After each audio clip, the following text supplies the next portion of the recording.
search the world.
Isang mapagpalang umaga po sa ating lahat.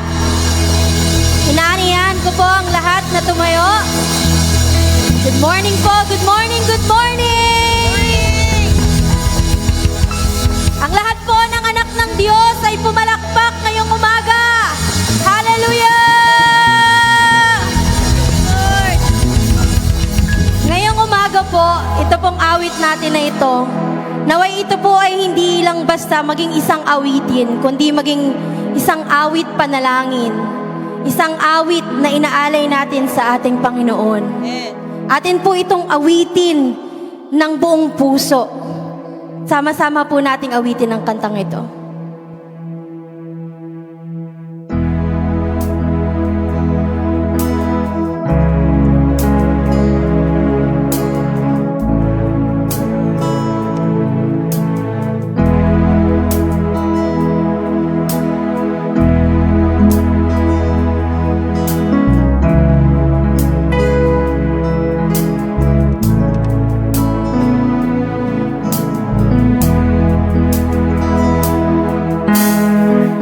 Habang hindi karapat-dapat pagkukulan ng habag at wagas mong pagsinta.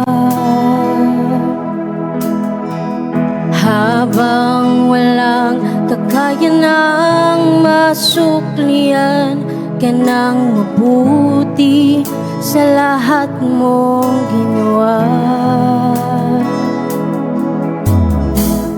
Habang hindi karapat-dapat pagkukulan ng habag at wagas mong pagsinta. Habang walang kakaya ng masuklian ka ng mabuti sa lahat mong ginawa. Niyakap mo ako sa aking karumihan. Inibig mo ako nang di kayang tumpasan. O Diyos ng katarungan,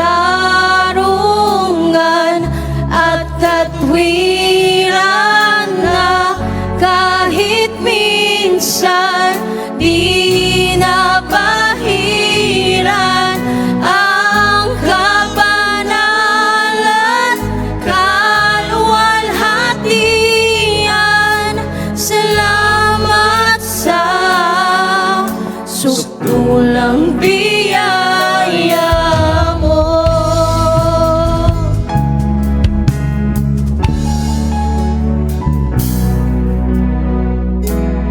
Walang sarang manunubos at tumako ng parusang nararapat sa akin. Anong habang sa tulad ko'y gawad ang iyong katwiran at ako'y patawarin.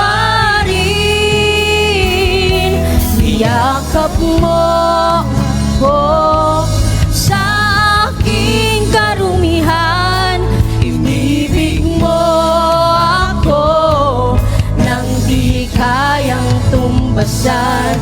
Niyakap mo ako sa aking karumihan, inibig mo ako nang di kayang tumpasan.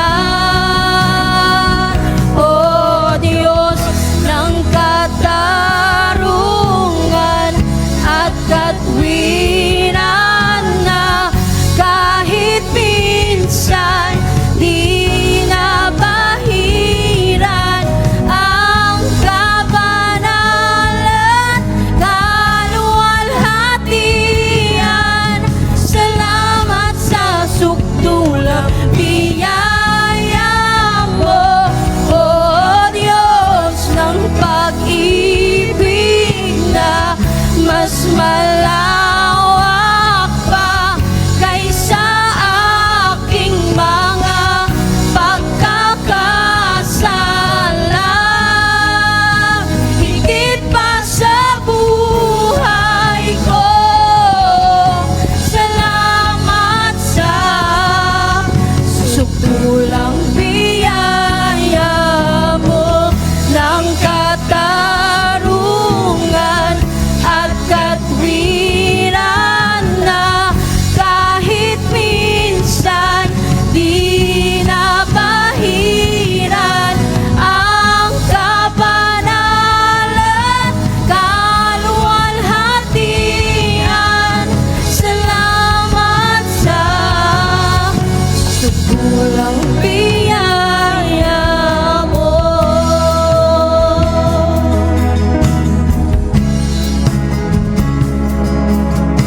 Salamat sa sukdulang biyaya mo.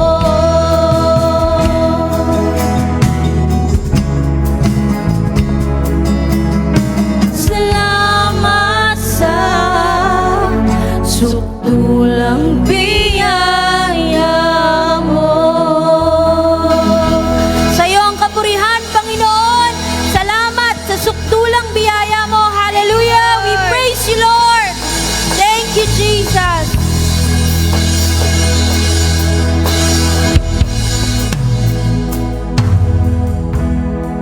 Hallelujah. Muli, purihin po ating Panginoon at bigyan ng malakas na palakpak ang Panginoon. At bago po manalangin, meron po ako ibabahagi ng salita ng Panginoon. Nasa Juan, Kabanata 16:33. Kaya sabi ko ito sa inyo, upang kayo'y magkaroon ng kapayapaan sa pakipag-isa sa akin. Magdaranas kayo ng kapigatian sa mundong ito, ngunit ibayan ninyo ang inyong loob na pagtagumpayan ko na ang sanlibutan. Purihin ang Panginoon. Tayo po'y manalangin. Amang banal, Diyos na makapangyarihan sa lahat. Salamat po, Panginoon, sa umagang ito. Sa mayamang habag at biyaya ng Panginoon, ito'y sukdo ng Panginoon sa pamagitan ng buhay ng Panginoon. Pinahayag mo, Panginoon, ang kapangyarihan na iyong pag-ibig na ikaw dakil at mapangaring Diyos ay nakipamayan sa aming mundong ginagalawan upang ipahayag mo ang kabutihan, kadakalaan na iyong pagmamahal sa sangkatauhan na hindi sa pamamagitan ng mga sikat at harip, hirap na tinanggap ng Panginoon, kundi bagkus ang kanyang buhay ay kusya niyang inihandog sa krus ng Kalbaryo upang kami panon patungo sa panis ang kaparusang walang hanggan ng pagkawalay sa iyo at sa apoy ng Pinoy, binigyan mo kami, Panginoon, ng buhay na pag-asa na sa pamamagitan ng pananampalataya pinagkaloob mo sa bawat isa, Panginoon, na yung anak na yung pinili at hinirang, tunay na Diyos, matapang kami nga harapin ang mga hamon at laban ng buhay, kahirapan, sakit karamdaman, kaguluhan, sapagkat tunay na Diyos ang benepisyaryo ng krus ng Kalbaryo na pinagtagumpayan ng Panginoon ay kami ang tumanggap ugad. Kapurihin ka, lulatihin ka ng aming puso, buong kaluluwa at buong kalakasan ng aming buhay.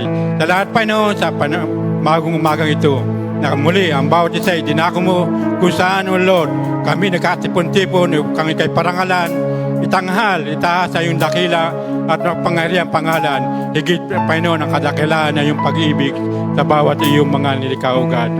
Sa lahat po, Ama, sa umagang ito, sa mga salitang ihahayag, tunay na Diyos, hindi lang namin ito napakinggan, nabasa, naunawaan. Bagos, O Lord, tulungan mo kami upang ito aming may apply sa aming pang-araw-araw na buhay at makita ang kalulatan mo, ang kadakalaan na iyong pag-ibig sa aming mga buhay, O God. Sa iyo ang parangal, ang pasalamat, ang pagluhati at pagdakila ay tanging sa lang, O Diyos, sa pangalan pa rin sa amin, sa amin lahat ng magsabi na mataas, malakas na Amen. Purihin po, Panginoon. Amen. Thank you, Lord. Pwede ba nating minsan pagpurihin ng Diyos ngayong umaga? Sa lahat ng nakaranas ng biyaya, pag-ibig, pagliligtas, kagalingan, pagtugon sa panalangin, pwede ba natin sabihin, thank you, Lord. Praise you, Jesus. Ayan, atin pong i-welcome ang bawat isa.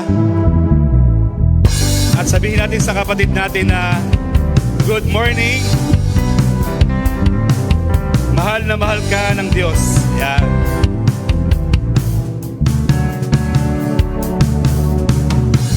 And welcome sa ating mga kapatid, si Brother Jordan Papaya,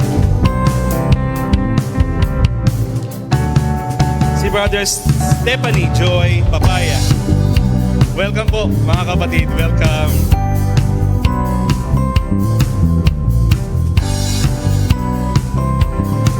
Si Brother Vicenta, Sister Vicenta Bernardino.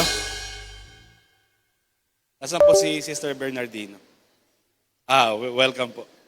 Ayan, maaari na po tayo makaupo. Salamat po, music team. Thank you, Lord. At nais ko pong ipag-imbita itong ating mga continuous na mga ministry sa ating church, ang ating prayer and counseling. Meron tayong prayer and counseling. Ito pong room na ito. Yung small room na yan. At meron din po tayong newcomers evangelism room doon po sa kabilang side.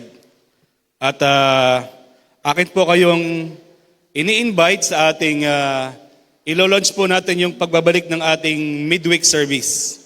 Every Wednesday, starting July 8, 7 p.m. hanggang 9 p.m. Ayan po, ito po ay welcome sa lahat. Marami po kasi naghahanap din sa atin ng mga dati nating nakakasama sa pagsamba na wala raw po ba tayong panggabing gawain. Dati po kasi ang first service umaga, ang second service gabi. Pero ngayon ay parehas na siyang umaga.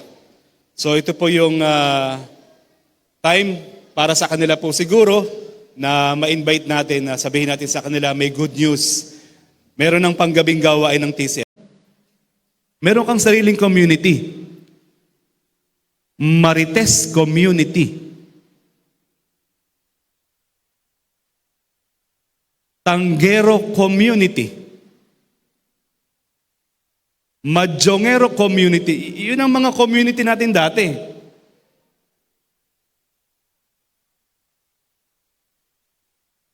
Doon tayo galing.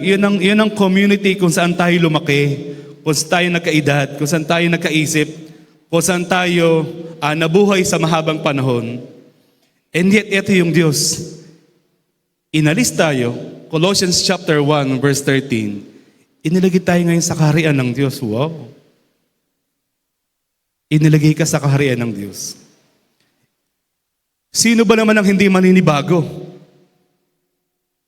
Sino hindi maninibago? Sanay tayo sa dilim. Sanay tayo sa walang liwanag. sanay tayong nagtatago. Tapos inilagay ka sa isang kaharian na sobrang liwanag. Na-experience nyo na bang mapunta sa isang 5-star hotel? Ako hindi pa eh. 1-star lang. 5-star hotel, yung talagang, yung turon, 25,000. Yung mga ganong klase. Parang hindi mo makakain, ano. Pwede mo bang i-encash na lang to, ano? Kunin mo yung turon, tapos dalhin mo sa cashier. Pwede mo bang palitan nyo na lang ng cash itong turon nyo? Sabi nga ng Pilipino, perahin mo na lang. Yung mga ganon, parang sanay kang kumain ng nakakamay, tapos ang kubyerto sa harap mo, ate Che, ilan yun? Cookery, FBS. Meron dito, meron pa rito.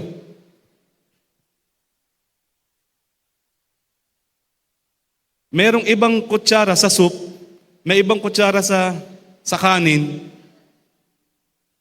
Ang taga-Tanay, saan tayo kasanay? Tapos inilagay ka ron, hindi ka makakain tuloy.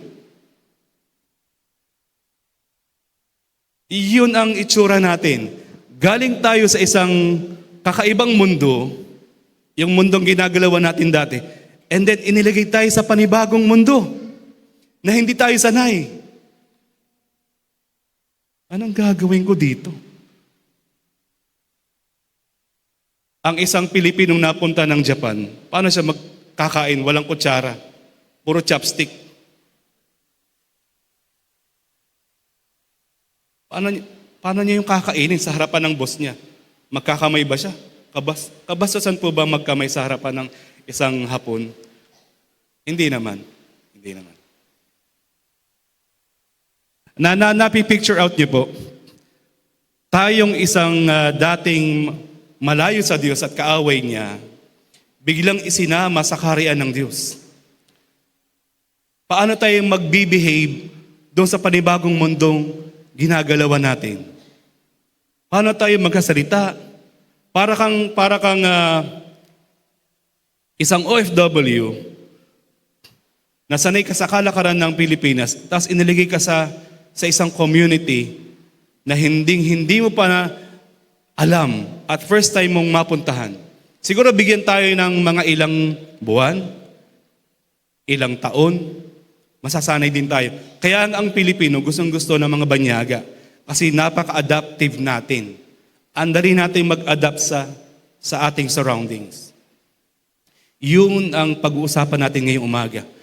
Noong binago tayo ng Diyos at inilagay na tayo ngayon sa community or dun sa mundo ng mga Kristiyano, ano na yung gagawin natin? Ito yung una.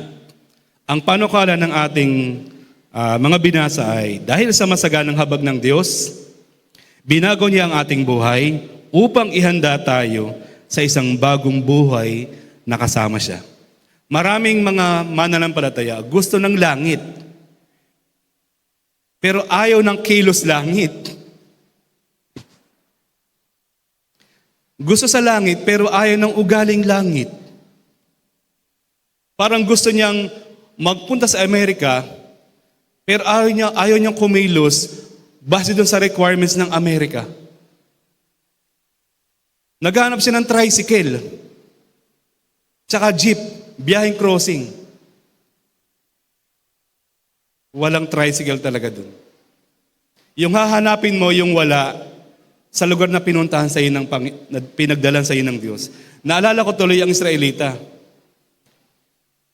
Noong sila ay nasa Egypt, nakarating sa langit yung reklamo nila sa Diyos. Yung pagluha, yung pagdaing.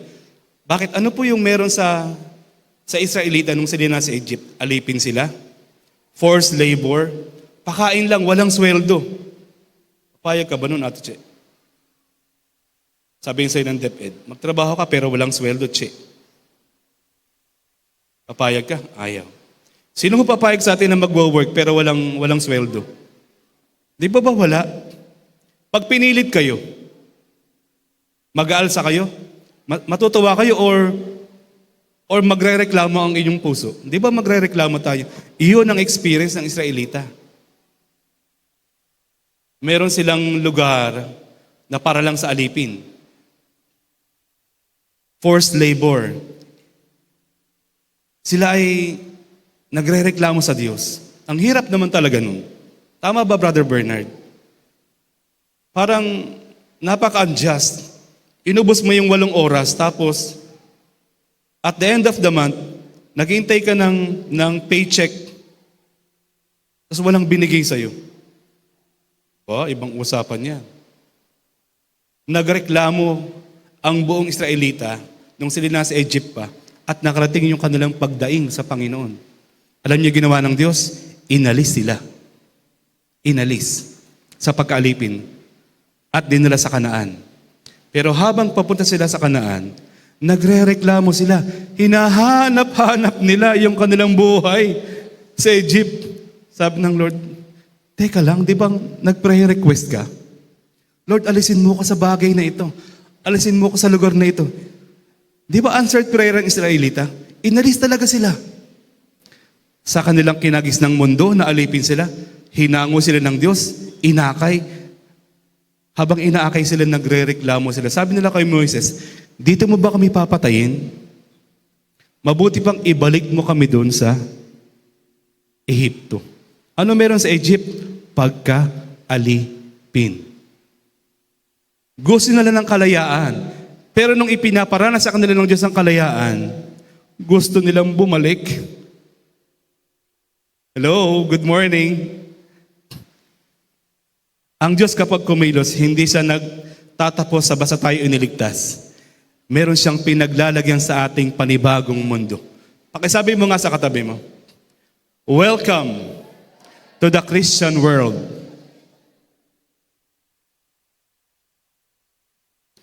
At ang ating layunin sa mga talatang binasa natin ay upang ipahayag na hinihikayat ni Pablo ang mga mananampalataya na mamuhay ng tama matapos maranasan ang masaganang habag ng Diyos. Mababasa natin yan sa verse 1. 1.1, dahil nakaranas tayo ng masaganang habag ng Diyos, kaya dapat nating ihandog ang ating sarili sa Kanya.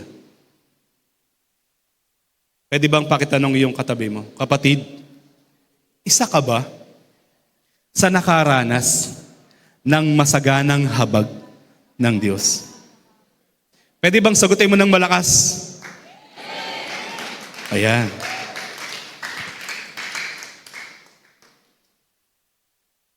Lahat kami nakaranas ng masaganang habag ng masaganang habag na mula sa iyo. Sabi sa verse 1, kaya nga mga kapatid, alang-alang. Alam niyo yung salitang alang-alang? Inire-remind ka doon sa tinanggap mo. Ituloy natin ang basa. Kaya nga mga kapatid, alang-alang sa masaganang habag ng Diyos sa atin. Alang-alang saan? Doon sa masaganang habag ng Diyos. Nakaranas tayo ng masaganang habag? Naranasan natin yung inawit natin kanina, sukdulang biyaya. Yan. Alang-alang daw doon sa iyong naranasan na sukdulang biyaya. Ako'y nakikiusap. Sino yung nagkasalita? Si Pablo. Sinasabi niya sa atin na ialay ninyo ang inyong sarili bilang handog na buhay, banal at kalugod-lugod sa Diyos. So dahil tayo nakaranas ng masaganang habag and ng sukdulang biyaya, ang sabi ni Paul sa atin, hindi ba may tinanggap kang masaganang habag? Hindi ba yung grace of God ang nag-born again sa'yo? Siya din yung nag-akay sa'yo sa church. Siya din yung tumugon sa mga panalangin mo. Siya yung nag-alis sa'yo dun sa pagkaalipin at inilipat ka sa kaharian ni Kristo. Now, dahil may tinanggap ka, dahil may ginawa ang Diyos sa buhay mo, ito yung tamang response. Ialay na natin ang ating buhay, ang ating sarili, sa Diyos na nagparana sa atin ng sukdulang biyaya. Fair enough? Fair ba yun? Is it too much? Para bang sumusobra, Lord, sumusobra ka. Malaki ba yung hinihingi ng Panginoon sa atin? O tama lang? Yes. Marami tayong pwedeng ihandog sa Diyos. Pera, talento, napakarami pang iba. Subalit ang pinakagusto gusto niya ay ikaw mismo. Ang iyong sarili. Kaya nga napag-aralan natin siguro 2 months ago, walang bearing yung ating titulo, yung nakakabit sa atin, bawa Reynante, Tila Campuenga, PhD. Walang bearing yun sa Diyos. Yung Reynante lang. Kahit napakaraming titulo na nakaduktong sa pangalan mo, hindi mahalaga sa Diyos yun. Yung ikaw lang. Yung pangalan mo lang. Pwede bang pakibanggit yung pangalan niyo? Sabay-sabay tayo. 1, 2, 3. Reynante. Lorna. Ulit, sabay-sabay tayo. Bigkasin natin ang ating first name. Sabay-sabay tayo. 1, 2, 3. Yun lang ang mahalaga sa Diyos. Yun lang. Kaya sabi ng ating talatang binasa, alang-alang doon sa tinanggap nating sukdulang biyaya, ialay natin ang ating sarili sa Diyos. Lord, may pera naman ako eh. Hindi na ako dumalo. Kahit online na lang ako, magta-tithes na lang ako, hindi niya kailangan ng tithes mo. Ang kailangan ng Diyos, ikaw mismo, tayo mismo, yung ating mismong sarili, ihandog daw natin bilang isang handog na buhay. Pwede ba nating purihin ng Diyos? Pangalawang layunin, upang ipaunawa kung anong uri ng buhay ang inihanda sa atin ng Diyos. Ayan na nga. Diba, nag-welcome na tayo sa Christian world. Ano yung world na yon? Ano yung buhay na yon? Sabi dito sa ating binasa, Romans 12 verse 2, huwag ninyong tularan ang mga pag-uugali ng mga tao sa mundong ito. Ito na po yung sinasabi ko kanina. Ang daming taong gusto ng langit. Pero ayaw ng ugaling panglangit. Pakilingon ulit ang katabi. Kapatid, gusto mo sa langit? Anong sagot niya? Pangalawang tanong, gusto mo ba ng ugaling panlangit?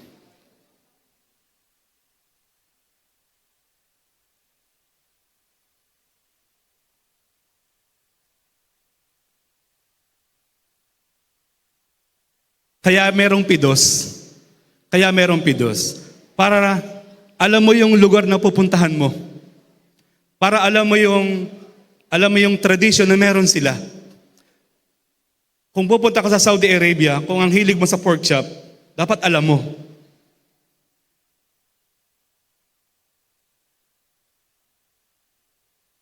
Dapat alam mong hindi nila yung kinakain. Baka sa harapan ng boss mo, kumakain ka ng belechon. Wow, sarap. Malutong. Tapos kinabukasan, terminated ka na. Pangalawang araw, nasa Pilipinas ka na uli. Sige, mag-belechon ka.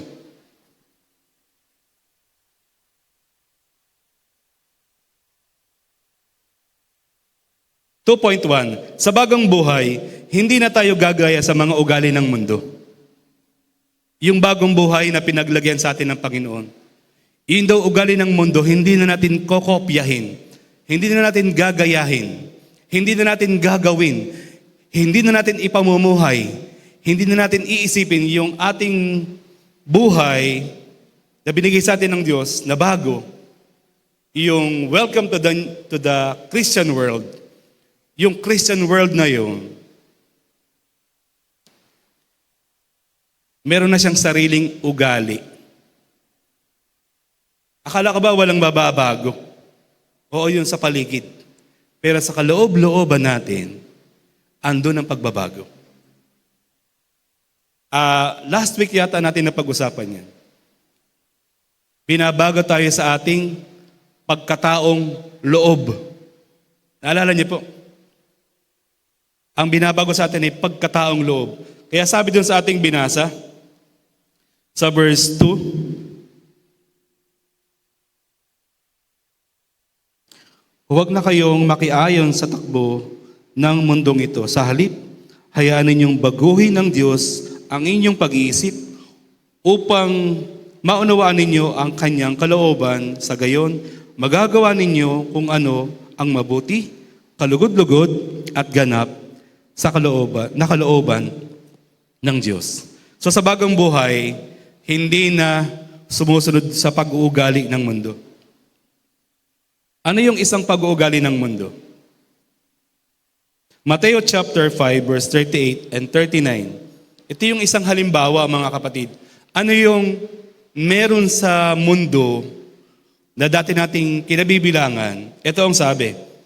Narinig ninyo na sinabi noong una, mata sa mata, ngipin sa ngipin, ngunit sinasabi ko sa inyo na huwag ninyong gantihan ng masama ang gumagawa sa inyo ng masama. Kung sampalin ka sa kaliwa, sa kanang pisngi, nauna yung pagbibigay, iharap mo yung kaliwa.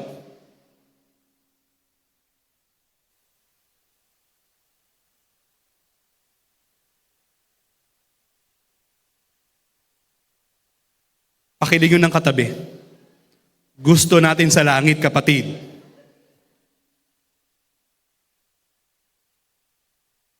Isipin yung ito'y pidos. Isipin yung pidos ito. Doon sa pupuntahan natin, hindi na pwedeng mata sa mata. Hindi na pwedeng ngipin sa ngipin. Lakas sa lakas. Buhay sa buhay. Ari-arian sa ari-arian. Kapag sinampal ka sa kanan, hina naman. Ito pa isa.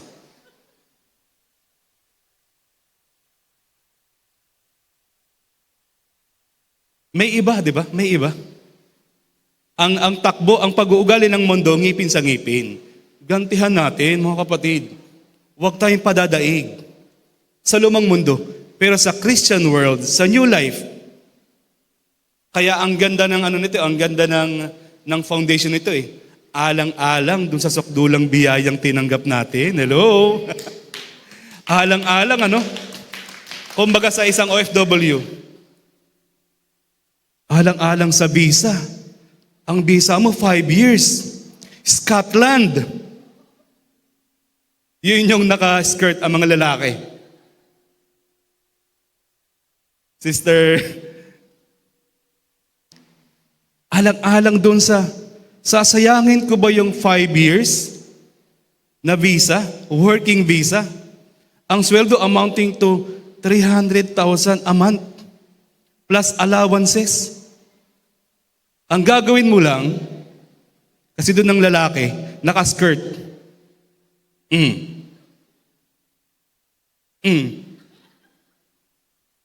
Ang tanong, mag-i-skirt ka ba, Not?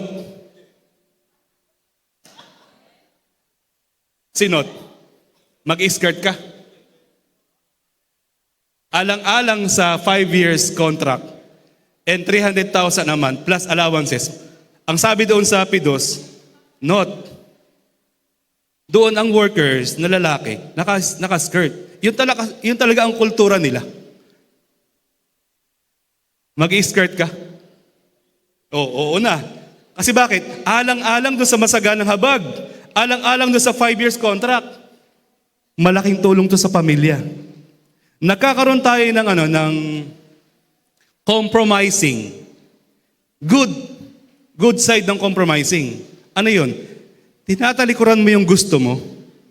Tinatanggap mo yung gusto ng lugar na pinupuntahan mo. Alang-alang sa 5 years contract, Scotland, naka-skirt. Ito ngayon sa atin. Alang-alang sa masaganang habag. Pag sinampal sa kanan, ibibigay ang kaliwa. Alang-alang sa masaganang habag. Langit na to eh. Langit na. Langit na yung pinag-uusapan. Langit na. Gusto natin sa langit? Yung ugaling langit, gusto rin natin? Kanina wala, ngayon meron ng 10% na nag-amen. Purihin ang Diyos.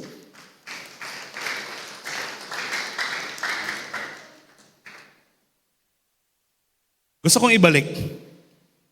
Ginagawa ba natin yung isang bagay na yun para tayo maligtas? No. Naroon ka na sa buhay na ikaw ay ligtas na. Ipinapractice mo na lang yung new life na binigay sa'yo ng Diyos. Nasa kaharian ka na ng Diyos eh. Doon sa kaharian ng Diyos, walang nag-aaway. Doon sa kaharian ng Diyos, hindi uso yung gantihan. Doon sa kaharian ng Diyos, kapag sinampal sa kanan, binibigay ang kaliwa. It's your choice, baka ayaw mo doon. Malawag ang pinto.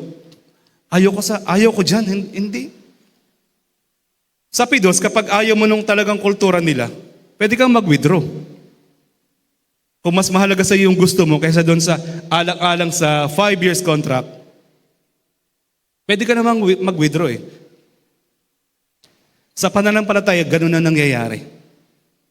Ganun na nangyayari.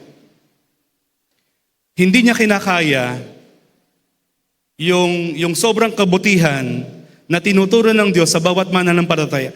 Hindi niya matagalan.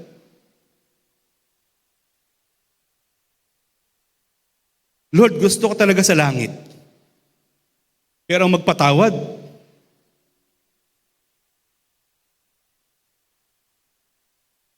pero ang hindi umimik,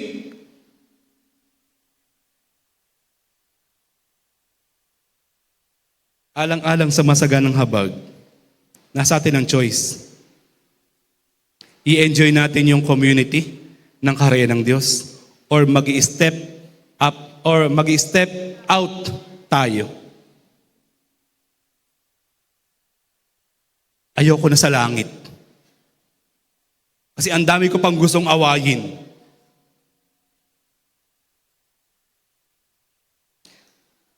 First John chapter 2, verse 15. Huwag ninyong ibigin ang mundo o ang mga makamundong bagay. Sabay-sabay tayo, ang umiibig,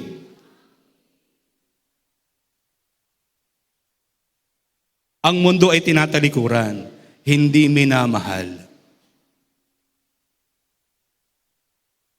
Ang prinsipyo ng mundo, mga kapatid, tinatalikuran, itinatakwil, hindi siya minamahal. Ito yung pagbabago ng isip. Dati love na love natin yung mundo, di ba? Pero sabi ng salita ng Diyos, ng isang apostol ni Kristo, kapag daw minahal natin yung mundo, ina-unlove natin ang Diyos. Kapag minahal natin ang Diyos, ina-unlove natin ang mundo.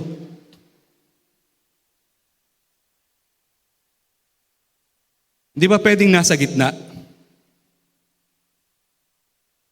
Pwede ba yun? Sa palagay natin, yung kalahati ng ating buhay nagmamahal sa Diyos. Yung kalahati ng ating buhay nagmamahal pa rin sa mundo. Parang kanta, sana dalawa ang puso ko. Lord, yung kalahati ng puso ko, mahal ka. Pero yung kalahati, mahal ang mundo. Kung pwede sana, papayag kayong ganun.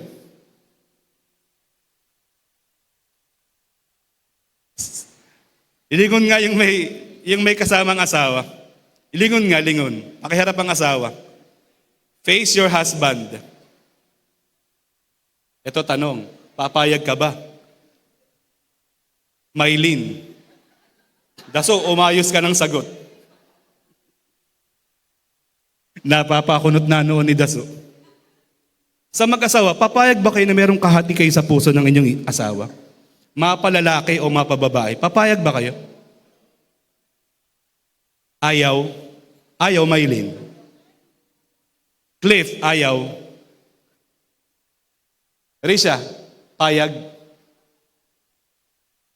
Brother Bernard, payag. May kahati sa puso. Kapatid. Hindi, sabi ni Sister Lorna. Ang Diyos ayaw din ng ganun. Kaya kapag minahal mo ang Diyos, unlove mo ang mundo. Unlove, hindi mo na mamahalin. Ang lupit mo naman, Lord. Ang lupit mo, Panginoon. Hindi ba pwedeng selective? 90% sa'yo, mayroong 10% na love ko pa rin ang mundo. Sige, napayag ka na, Lord, please. Kapag may bahagi ng buhay natin na nagmamahal sa mundo, ang kahulugan nun, hindi natin mahal ang Diyos. Ako ba nagsabi? Si Juan, na apostol ng ating Panginoong Jesus. Huwag ninyong ibigin ang mundo o ang mga makamundong bagay. Ang umiibig sa mga ito ay hindi umiibig sa Ama. Kahit umaawit tayo ng I love you, Lord, and I lift my voice. Kahit pa, umaawit ka nun. Kung mahal mo ang mundo, hindi mo talaga mahal ang Diyos.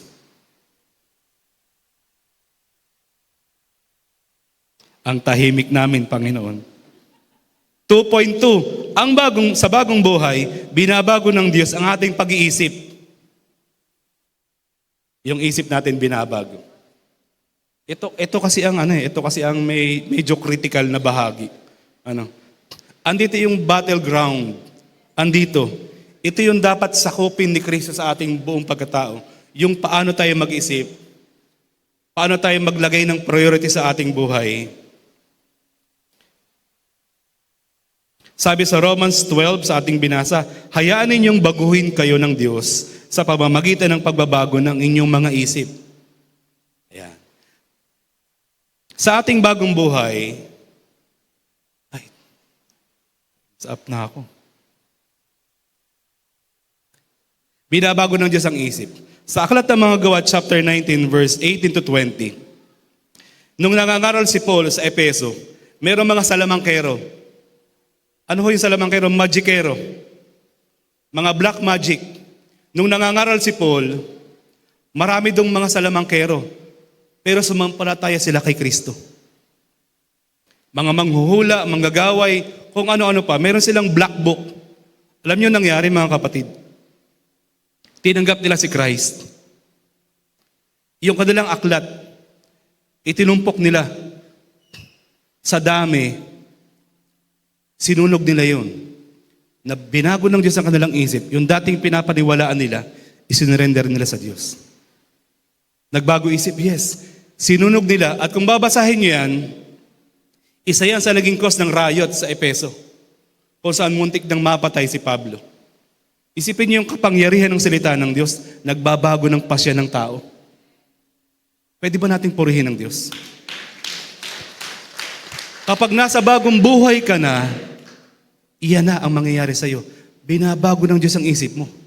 Hindi na isip ng makamundo, kundi isip na ng makalangit. Umabot daw ng halos ilang milyon ang halaga. Mantakin niyo yun. Isa pang patunay ng pagbabago ng isip. Si Zacchaeus sa Lucas chapter 19 verse 8, siya ay mukhang pera. Pero wag na kayong humarap sa katabi. Si Zacchaeus na lang. Ang mukhang pera dapat papasok lang, walang palabas. Amen. Maraming pumapasok, konti lang lumalabas. Pero nung siya'y nakarinig ng salita ng Panginoon, binago ng Diyos sa kanyang isip. Ano ginawa niya? Ibinigay niya ang kanyang ari-arian, kalahati sa mahihirap. At yung kanyang dinaya, ibinalik niya ng 4 na beses. Binago ang isip. Sa bagong buhay, sa new life, binabago ng Diyos ang ating isip.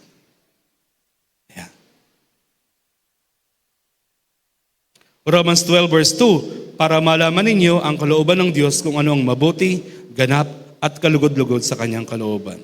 Pangatlong layunin, upang hamunin tayong gawin ang kalugod-lugod sa Diyos. 3.1, hinanda tayo sa bagong buhay na ginagawa ang kalooban ng Diyos. Na-prepare na tayo. Sabi sa ating last month topic, we are saved by grace and we are God's workmanship, created in Christ Jesus to do good works. Hinanda na tayo ng Panginoon doon. Ni-repair niya na tayo. Binago na niya ang ating isipan, ang ating point of view, ang ating priorities upang ihanda tayo sa isang lugar, sa isang buhay kung saan ikaw at ako ginaganap natin, sinusunod natin ang kung ano yung ibig at kalooban ng Diyos sa ating buhay. Matagal kang hinanda ng Diyos sa isang buhay kung saan ay alam mo ang kanyang kalooban at sinusunod mo ito. Hindi lang alam, mahalaga yung sinusunod. Handa ka na ba sa bagong buhay na ginagawa mo ang kalugod-lugod sa Diyos? Ready ka na ba, kapatid? Nasa unang linggo pa lang tayo ng ating team. 3 linggo pa ang dadaan. Marami pa tayong pag-uusapan tungkol sa bagong buhay na binigay sa atin ng Diyos. Anong buhay ang naghihintay sa akin? Pakitanong mo nga sa iyong katabi, kapatid, ano ang naghihintay na buhay sa atin? Yan ang sasagutin sa atin ng ating mga susunod na linggo under ng ating team na Living in the New Life. Tumayo po tayong lahat.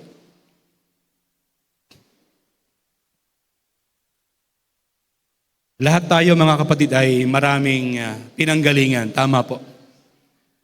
Meron tayong lahat na history saan tayo hinango ng Panginoon. At sabi natin kanina, according to the Word of God, ang Diyos naman walang pakialam kung ano yung dati. Kasi siya'y magaling na craftsman. Kaya niya tayong hubugin ayon sa kanyang nais sa buhay natin. Kaya niya tayong i-redesign, i-reformat. Doon magaling ang Panginoon sa pagbabago ng isip at pagbabago ng buhay upang maging handa tayo. At nang ilalagay tayo ng Diyos sa isang buhay kung saan kasama natin ang kapwa natin mananampalataya, alam natin kung paano tayo magbe-behave. Alam natin kung paano tayo kikilos upang patunayan sa harapan ng Diyos, Lord, gusto ko ng langit. Pati yung ugaling makalangit, Lord, gusto rin namin. Pwede ka bang malaman kung ang lahat sa atin dito ay gusto mapunta ng langit? Pwede ba bang itaas ang kamay? Kasama po ba dyan mga kapatid? Pati yung ugaling langit gusto rin natin. Let's pray. Panginoon, narito ang iyong mga anak. Ang bawat isa ay nakaranas na masaganang habag na mula sa iyo. Kaming lahat ay niligtas mo. Kabilang kami sa mga taong inalayan mo ng iyong buhay, pinag-alayan mo ng iyong dugo upang kami iligtas sa aming lumang buhay na hahantong sa kamatayan. Lord, doon pa lang, Lord, nagpapasalamat na ang bawat isa sa amin. Utang na loob namin ito, Panginoon, sa iyo. At Lord, ang isa pang bagay na pinagpapasalamat namin sa iyo, Panginoon, itong buhay na binigay mo sa amin upang aming lakaran, upang mabuhay kami sa isang mundo kung saan ang kalooban mo ang aming sinusunod. Lord, tulungan mo ang bawat isa, palakasin mo kami, Panginoon, at sa panahong kami nang hihina sa aming pananampalataya, alam namin, O Diyos, makapangyarihan ka. Sa panahong ito, sa umaging ito, Panginoon, kung meron kaming mga kapatid sa pananampalataya, naroon sa dulo ng kanilang buhay pananampalataya nang malapit na silang bumagsak, Panginoon, lift them up. Strengthen them, Panginoon. Muli mo silang palakasin. Patibayin mo ang kanilang tuhod. Muli mo silang itayo. Kumapit sila sa iyong mga salita at sa iyong mga pangako, Panginoon, upang muli silang magkaroon ng kalakasan na nagmumula sa iyo, O Diyos. Lord, hindi pa tapos ang laban. Marami pa kaming dapat pagtagumpayan na kasama ka. Huwag mong hayaan ang bawat miyembro ng TCFC ay maiwan na mahina. Tulungan mo kami na ang bawat isa ay magpalakasan, magpaalalahanan, at magtuwiran sa bawat isa. Hayaan mong maghari ang pag-ibig sa bawat isa sa amin, Panginoon, upang ma-enjoy namin ang mundo ng mananampalataya kung saan ang bawat isa ay inilagay mo, Panginoon. Lord, ito'y aming gagawin hanggang sa iyong muling pagbabalik. Sa iyo ang tanging kapurihan at ang tanging pasasalamat sa makapangyarihang pangalan ni Jesus. Amen and amen. Thank you, Lord. Thank you, Jesus. Sa tiyang kay buti po talaga ng ating Panginoon. Amen. At kay sarap pong isipin na bago po tayo pumunta sa lugar na ito, ay naiset na po natin ang ating isip, ang ating puso sa iisang goal. Tayo po ay naririto upang purihin at sambahin ang ating Panginoon. Amen. Anumang sitwasyon po natin ngayong umaga, anumang pong nararanasan natin ngayong umaga, anumang pong nararamdaman ng ating puso ngayong umaga, karapat dapat pa rin pong purihin at sambahin ang ating Panginoon. Amen?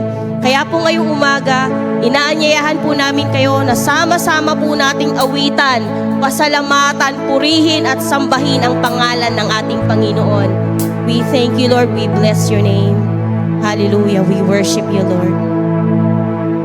Sadyang kay buti ng ating Panginoon, magtatapat sa habang panahon,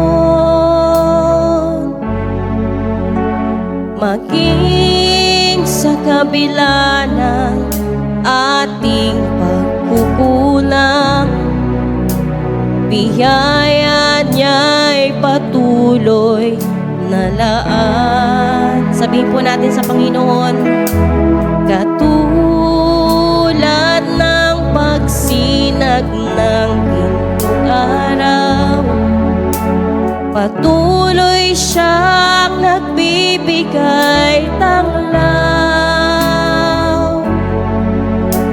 Kaya't sa puso ko't damdamin,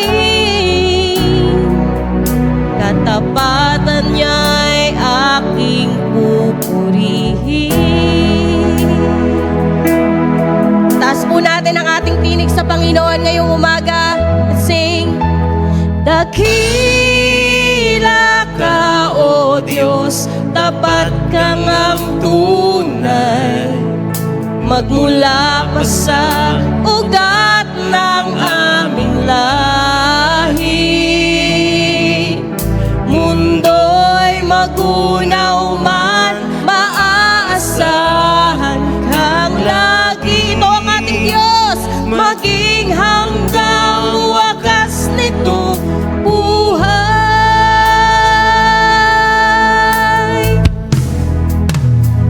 Lift up your voice.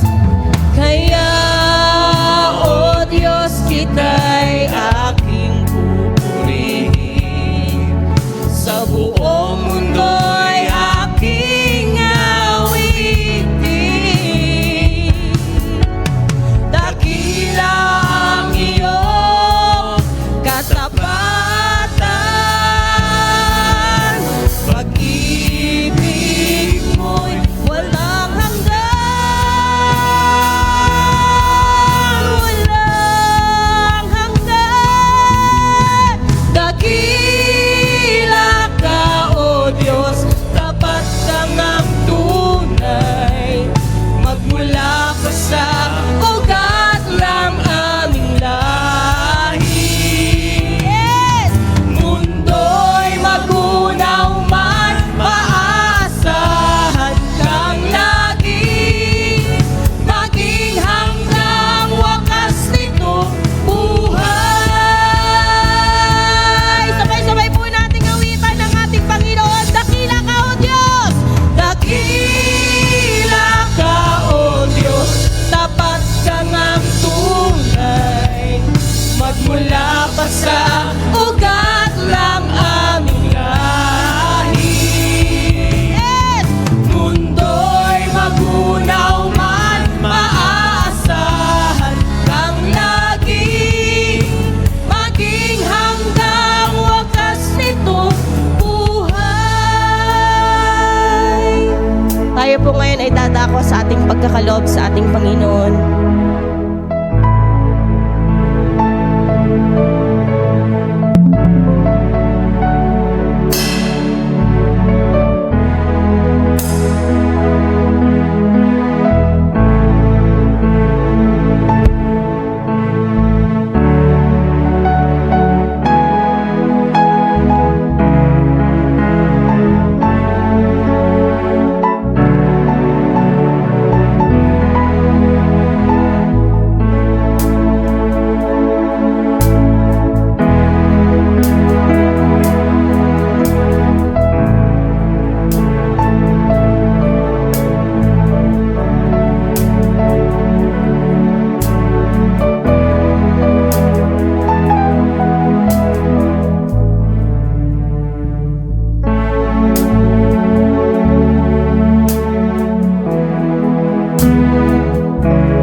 sinasabi po natin mga kapatid na naging dakila ang Diyos sa buhay natin, aawit po tayo.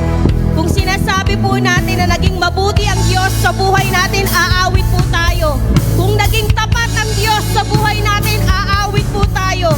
Kung hindi tayo pinabayaan ng Diyos, kinalinga tayo ng Diyos, araw-araw siyang nagmamahal sa atin, aawit po tayo sa Panginoon. Hallelujah! Ito ang ating Diyos. Awitan po natin ang ating Panginoon pagkat siya'y dakila. Dakila ang ating Panginoon. Yes! Hallelujah! Dakila ka, O Diyos, tapat ka ngang tunay. Magmula pa sa ugat ng aming lahi. Mundo'y magunaw man, maaasahan kang laging maging hanggang wakas nitong buhay. Dakila ka, Panginoon! Dakila ka, O Diyos, sa habang panahon. Katapatan mo'y matibay na sandigan. Sa bawat bighati, tagumpay man ay naroon. Daluyan ang pag-asa kung kailangan hinahon. Pag-ibig mo'y alay sa amin noon hanggang ngayon. Dakila ka. Dakila ka. Diyos ika'y dakila ka. O Diyos,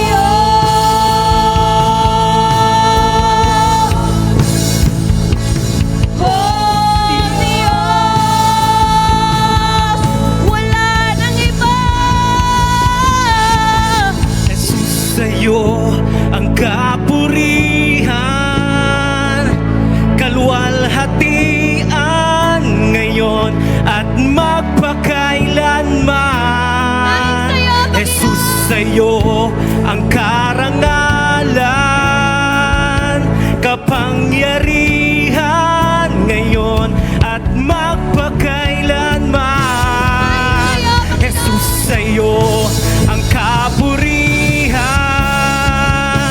kaluwalhatian ngayon at magpakailanman. Jesus, sa'yo ang karangalan,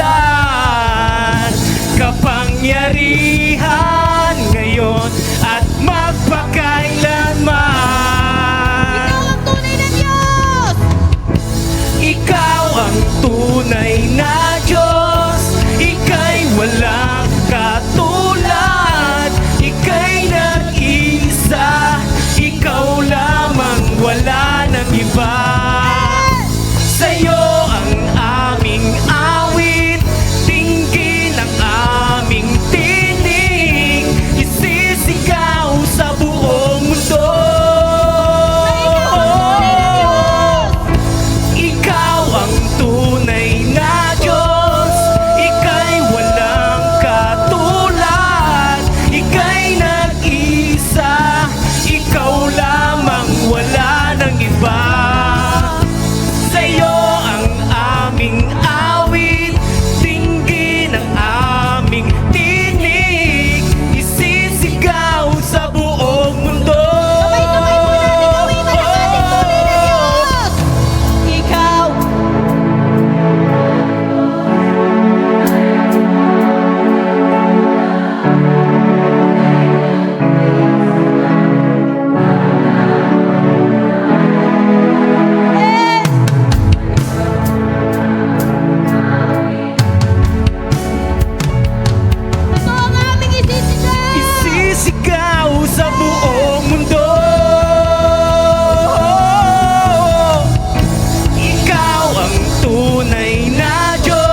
Diyos. Palakpakan po natin ang nag-iisa at tunay at makapangyarihang Diyos.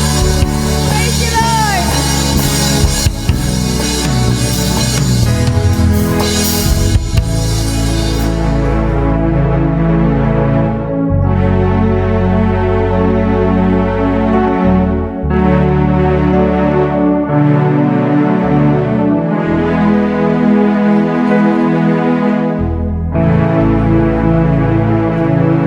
Tayo po ay nakadapo na sa isa pang mahalagang bahagi ng gawain po ng Diyos ngayong umaga, ang pakikisalo sa Kanyang banal na harapan.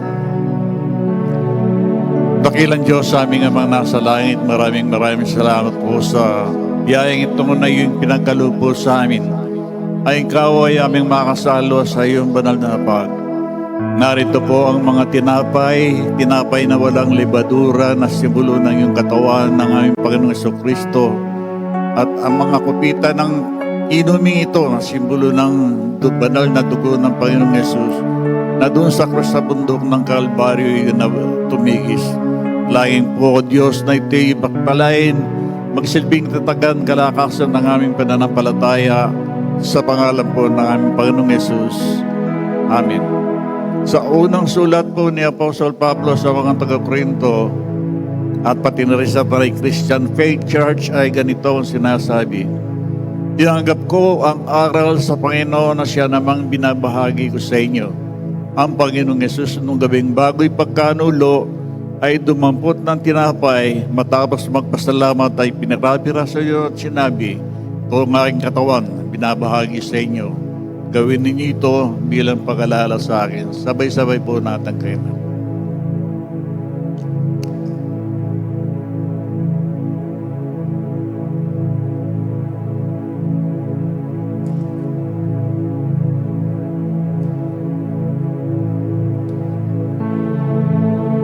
Gayon din naman, matapos magapunan ay kinuha ang saro at sinabi, ang sarong ito ang bagong tipan na pinagtibay ng aking dugo. Gawin niyo ito tuwing kayo'y iinom bilang pag-alala sa akin, sapagkat tuwing kayo'y kakain ng tinapay nito, di inom sa sarong ito, ay niyong pinahayag ang kamatayan ng Panginoong Yesus hanggang sa kanyang pagbabalik. Sabay-sabay po na.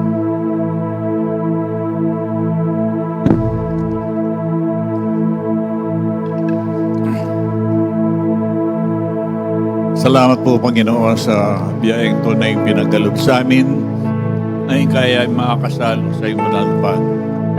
Salamat po, dalayan ko po, Panginoon, na iyong pagpalain ang bawat isa na naging kabahagi ng gawain ito sa pangalan po ng aming Panginoong Yesus. Amen.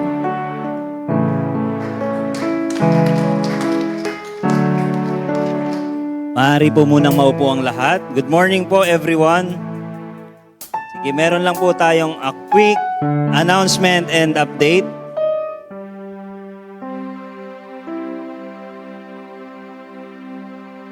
Sige, good morning mga tiga-TCFC. Nagkaroon po tayo last March, April, May, June, July. So 4 months, last month nagkaroon tayo ng project, brick by brick project para po mabayaran natin yung kulang natin sa contractor. So, nung nakaraan, nakapagbigay na po tayo ng 3 months. Advance 3 months para po sa ating contractor. Ngayon po, update, as of June 29, ang ating po naging total pledge na po ay, magkano na po ba? Para po sa ating total pledge ng ating donation or pledge, tayo po ay, magkano na to? Pwede ka nang sabihin? 600,000 pesos. 600K na po ang ating total pledge. Purihin natin ang Diyos. So it means, nakapagbigay, yung kalahati po dyan na ibigay na po natin. So 660,000. Wow! Purihin natin ang Diyos. Purihin natin TCFC. It means, mababayaran na po natin yung 6 na buwan natin. Ilang taon po, Tays? 1 year po, no? 1 year. 6 months left na lang. 6 months left. Makakatapos na tayo. Purihin natin ang Panginoon. Grabe talaga ang Diyos sa buhay ng bawat isa. Kaya po, pagpalain po natin ang TCFC at pagpalain po kayo ng Panginoon. Pwede bang purihin natin ang Diyos? Can we praise the Lord? Can we stand and praise? Tumayo po tayo! Let's sing! Come on! Yes! Let's praise the Lord!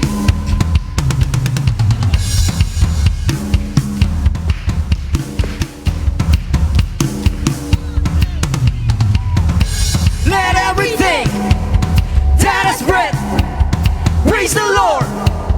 Praise the Lord. Let everything that has breath praise the Lord. Praise the Lord! A praise in the valley, a praise on the mountain, a praise when I'm sure, praise when I'm doubting, a praise when I'm numbered, praise when surrounded. My praise gives the waters, my enemies drowning. Oh, as long as I'm breathing, I've got a reason to praise the Lord, oh my soul. Praise the Lord, oh my soul. I praise when I'm feeling, I praise when I don't. I praise cause I know you're still in control. My praise is a weapon, it's more than it sounds. My praise is the shout that brings Jericho down. Oh, as long as I'm breathing, I've got a reason to praise the Lord, oh my soul. Praise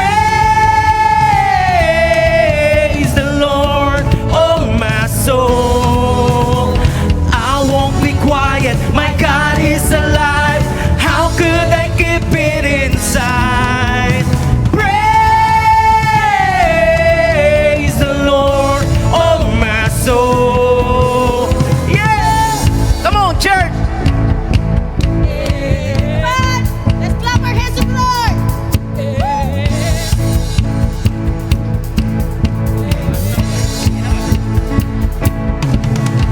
A praise cause you're sovereign, praise cause you reign, praise cause you rose and defeated the grave. A praise cause you're faithful, praise cause you're true, praise cause there's nobody greater than you. A praise cause you're sovereign, praise cause you reign, praise cause you rose and defeated the grave.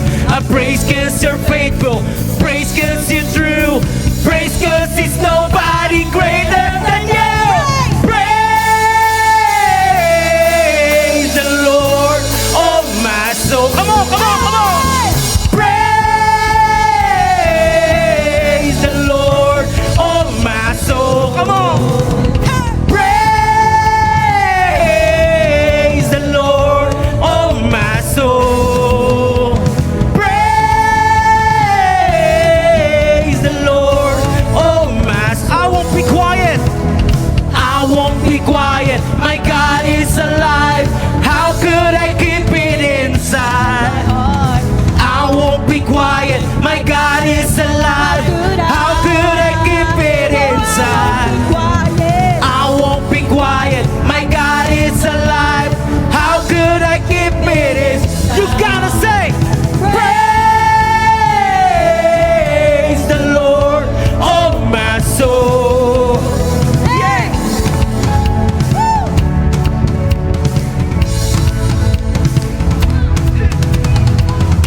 Let everything that is breath praise the Lord.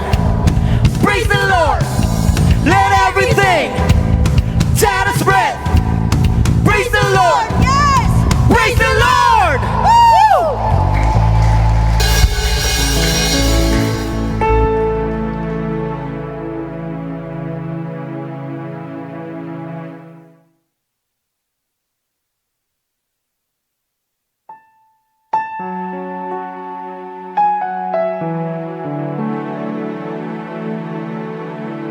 po'y manalangin.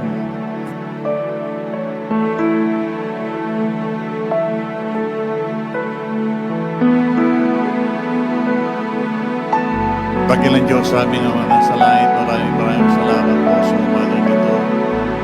Sa panibagong buhay na iyong pinagkaloob mo sa amin. Salamat po, Panginoon, sa iyong biyaya. Sa ganang biyaya, Panginoon, na aming tinanggap ngayong umaga. Dalangin po namin, Lord Diyos, na tulungan mo kami na makasunod sa iyong kalooban. Pagpagpasa po tayo ang pinagong buhay. Tulungan po kami, Panginoon, sa makita ng iyong Espiritu na kami ay napabuhay sa pinagong buhay ng tinanangin. Nakalikuran na po namin ang dating buhay po. Salamat po sa biyaya, sa mensahe mo na iyong pinagkaloob sa amin ngayong umaga.